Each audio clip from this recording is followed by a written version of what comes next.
अभिवादन स्वीकार कीजिए ब्रजेश मिश्रा का और आप देखना शुरू कर चुके हैं द डिबेट।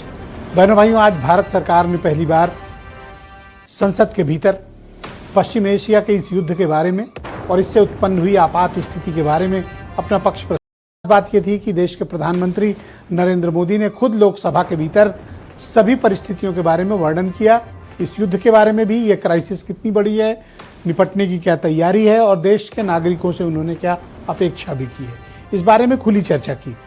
लेकिन पश्चिम एशिया में यानी ईरान का ये युद्ध गहराता जा रहा है, स्थितियां खतरनाक हैं। ट्रंप ने आज दावा किया कि ईरान के साथ बातचीत चल रही है, लेकिन 20 मिनट के अंदर ईरान ने यह खंडन कर दिया कि डायरेक्ट या इनडायरेक्ट ट्रंप के साथ कोई बातचीत नहीं चल रही है। यानी मसला अब ये बेहद गंभीर और खतरनाक मोड़ पर पहुंच गया है। आज चर्चा उसी विषय की। बहनों भाइयों, पश्चिम एशिया के युद्ध पर वैसे भारत पर कोई डायरेक्ट इम्पैक्ट पहले नहीं था, लेकिन जिस तरह से ऊर्जा संकट देश में बढ़ता जा रहा है और पूरे दुनिया भर में और ख़ास तौर पर पश्चिम एशिया से आने वाला कोई भी एनर्जी सेक्टर का, चाहे क्रूड ऑयल्स हो या गैस हो या उर्वरक, इन सब पर बड़ा विपरीत प्रभाव पड़ा है। अब तक तो सिर्फ चर्चाएं थीं, लेकिन आज देश के प्रधानमंत्री ने कुछ बातें बिल्कुल स्पष्ट कर दी। प्रधानमंत्री ने जो सबसे खास बात कही, उन्होंने ये कहा कि ये जो हार्मूज जल डमरू मध्य है, स्ट्रेट ऑफ हार्मूज, इसको बाधित किया जाना स्वीकार नहीं है। भारत ने उस पर कड़ा रुख दिखाया कि इसको बंद करना गलत है और इसे एक्सेप्ट नहीं किया जाना चाहिए।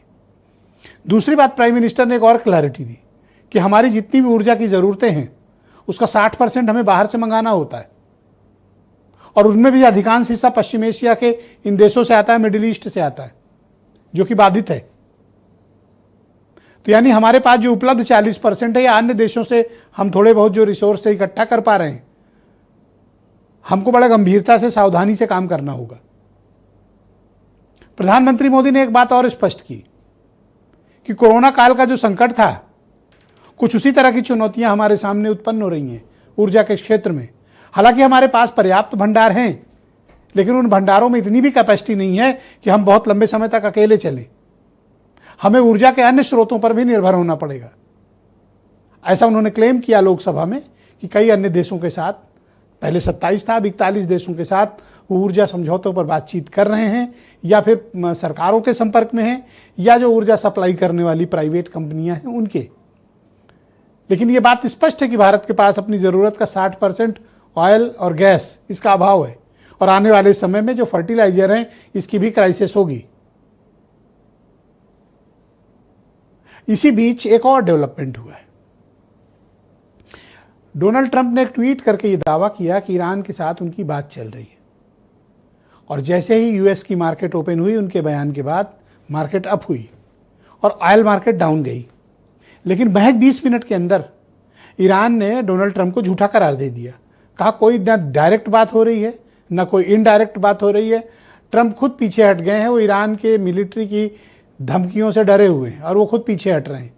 हमारी कोई किसी किस्म की वार्ता नहीं हो रही। लेकिन ट्रंप ने फिर बयान दिया है कि पाकिस्तान, टर्की, कुछ और अन्य देशों के प्रतिनिधियों के साथ बात चल रही है ईरान की। और उसके थोड़ी देर बाद पाकिस्तान के प्राइम मिनिस्टर का एक ट्वीट आया कि हमने ईरान के राष्ट्रपति से बात की है, लेकिन इस मुद्दे पर बात की है यह नहीं लिखा। लेकिन अंदर खाने कोई ना कोई बात चल रही है किसी किसी के बीच। शायद ट्रंप अब समझौता चाहते हो, लेकिन बहनों भाइयों, हम इन सब के इतर इस बात को देखते हैं कि इस देश का नागरिक सफ़र कर रहा है, उसको गैस मिलने में परेशानी हो रही है। क्रूड ऑयल पर हमने किसी तरह से कंट्रोल तो कर लिया है, अन्य देशों से हम मंगा भी रहे हैं, प्राइवेट प्लेयर से भी हम इसकी मौजूदगी का उत्पन्न हो रही है, लेकिन गैस का संकट बड़ा है। और अगर पश्चिम एशिया में इस तरह की नाकेबंदी रही तो आने वाले वक्त में हमारे सामने क्रूड ऑयल का भी संकट होगा। आज प्राइम मिनिस्टर की स्पीच ने बहुत चीज़ों को क्लैरिटी दे दी। जो अब तक अफवाहें करार दी जाती थी, आज प्राइम मिनिस्टर ने बिल्कुल साफ तस्वीर देश के सामने प्रस्तुत की है। यानी इस देश के लोगों से उन्हें अपेक्षा की है कि जैसा वो कोरोना के दौरान उन्होंने त्याग किया, अब उसके लिए उन्हें तैयार रहना चाहिए। तो सरकार जनता से क्या चाहती है? कमर्शियल सिलेंडर तो वैसे भी बंद है, डोमेस्टिक में राशनिंग हो रही है। क्या ये राशनिंग आने वाले दिनों में और बढ़ जाएगी या ऊर्जा संकट बढ़ेगा? निर्भर करता है कि ये युद्ध कब तक चलेगा। तो आप कुछ स्टेटमेंट सुन लें, फिर आज की डिबेट। अध्यक्ष जी, इस युद्ध के कारण दुनिया में जो कठिन हालात बने हैं उनका प्रभाव लंबे समय तक बने रहने की आशंका है। इसलिए हमें तैयार रहना होगा, हमें एकजुट रहना होगा। हम कोरोना के समय भी एकजुटता से ऐसी चुनौतियों का सामना कर चुके हैं। 25 मिनट का भाषण दिया अभी दिया। आप बताइए, अमेरिका के खिलाफ कुछ बोला? कुछ बोला? एक शब्द बोला? 100% कंट्रोल में है। युद्ध नहीं थमा तो बहुत सारी दिक्कतें आएंगी और हमें आपको फेस करना पड़ेगा। चुनाव तक कीमतें नहीं बढ़ाई गई हैं, लेकिन जैसे ही चुनाव खत्म होगा आप देख लेना कि कीमतें बढ़ाई जाएंगी। स्ट्रेट ऑफ हार्मूज से जहाज निकालना बहुत बड़ी अपने आप में उपलब्धि है इस वक्त।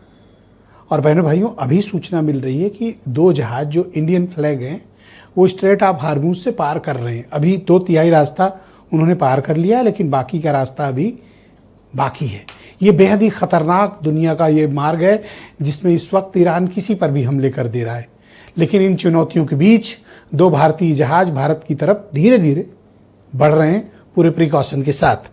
तो आज की डिबेट में मेरे साथ डॉक्टर समीर सिंह हैं, उत्तर प्रदेश में भारतीय जनता पार्टी के प्रवक्ता, अखिलेश प्रताप सिंह कांग्रेस पार्टी के प्रवक्ता हैं, कर्नल शरद शरण समाजवादी पार्टी के प्रवक्ता, डॉक्टर सुनील कौशिक बहुत ही जाने माने पत्रकार, डॉक्टर करोड़ी सिंह जी देश के बहुत ही प्रख्यात ख्यातिलब्ध फॉरेन मामलों के एक्सपर्ट, और संजीव श्रीवास्तव जी भी हैं हमारे साथ, विदेशी मामलों के भी जानकार हैं और एक्सपर्ट भी हैं, और वीरेंद्र जी हमारे नेशनल हेड वो भी इस कार्यक्रम में जुड़े हुए हैं। आप सभी का शुक्रिया और धन्यवाद। डॉक्टर